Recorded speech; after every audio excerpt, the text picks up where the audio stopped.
Hello guys, in this video I will show you how to make Instagram highlight covers. Firstly, get up into your storage site on your account, go to the camera section, take a photo and go on your upper side to get up to the draw section. Now select a side of color which you want to get up into your highlights.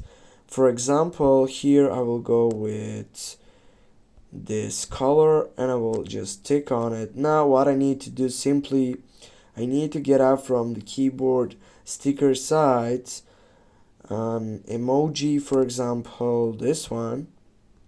Just I need to zoom in, and when I'm done I need to get up, yeah, like this.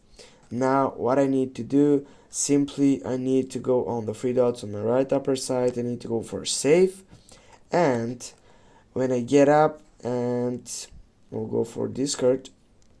And now if I go to my profile and if I go to this cover, I'll go more, edit highlight, I'll go edit cover. I will just tap on this section, and here if I tap on it, as you can see right here, I will take Brainstar, go for it, and now as you can see guys, we have done it. Thanks for watching. Don't forget to hit that like and share the video. See you soon guys.